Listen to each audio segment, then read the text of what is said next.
Dro, coming to you live, 17 Essex, New York City, Los Anarquistas meeting room. Big homie M-1 from Dead Prez about to stop through and give a speech. 5 W's, who, what, when, where, and why. Greetings. I greet you in freedom.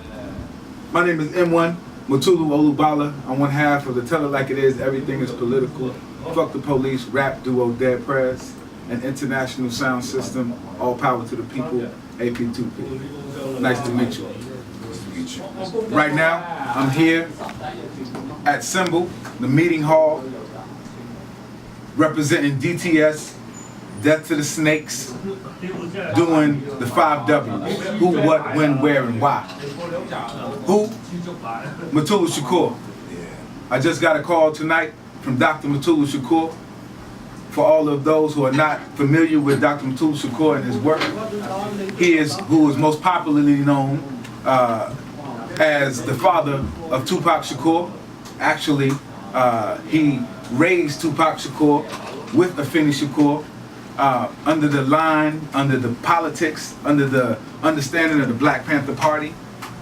Raised him as a young warrior and gave him the cannon fodder by which he was able to deliver the message that made him into the person that he is today. My call from Dr. Mutulu Shakur was about my recent work that I have been doing and what I will be doing with him, which is publishing a book that he's written over 12 years ago called Into the Gutter. And this particular book will talk about a what-if scenario. What if Tupac was still alive? What if Tupac is in Cuba? What if the nefarious characters who wanted to take Tupac's life off the street are operating and are being watched in order to change the circumstances in a guerrilla warfare type scenario? I'm interested in bringing this book into the world. Why? Because it speaks from the point of view and the perspective of our leader, who has spent over 28 years behind enemy lines, in their dungeons, in solitary confinement. As a matter of fact, for the last 3 weeks, he has been in solitary confinement. He and some comrades eating peanut butter sandwiches, doing push-ups and working out. And after being released from solitary confinement, had to go to the hospital due to his potassium levels in his blood decreasing. These are the type of things that political prisoners in America endure. For all of y'all who might not know, America has more political prisoners inside its border than any other country in the world. My fight is to expose that the war against political prisoners, against freedom fighters in this country, is akin to our oppression directly. If we expose the fact that Mumia Abu-Jamal and Leonard Peltier and Eddie Conway and Rochelle McGee and Russell Maroon Schultz, all names of people who only sacrificed their time and their rights for us to be able to talk freely, the so-called freedom of speech that we have been granted under the so-called democracy that America has, their only crime was fighting for that right for me and you. So I call their names out. I talk about the updates with our brothers and sisters fighting behind enemy lines so that they're not forgotten. The fact that I can't mention the name Mutulu Shakur and it's not synonymous with all that's hip-hop is a crime. The fact that I can mention Mutulu Shakur's name and it's not mentioned in the same hero scenario as you would mention anybody who even is a member of this so-called U.S. Army, Navy, Air Force, or Marines, in the same kind of hero understanding, it's a crime. Yes, it is. You know? So, when I say Sekou Odinga, I want you to remember his name. I want you to remember somebody who was a member of the Black Liberation Army, but who has been in jail for over 39 years. And as my comrade Divine from the Bronx told us on the song Be Sekou, has suffered from lack of contact with his family for 22 years without no phone calls. You know, and so I'm here today to shed light on these kind of circumstances and talk about how we're going to free our brothers and sisters from behind enemy lines. It's the impossible dream. But how are we gonna get there? One day at a time, brick by brick. You know why? Because we have no other recourse.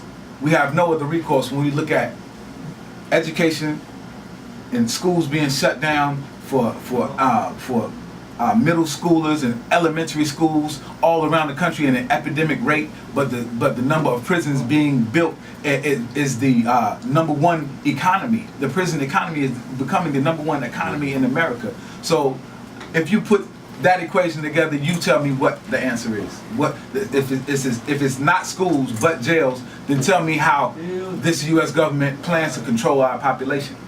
This is not a conspiracy theory. You can go check for yourselves.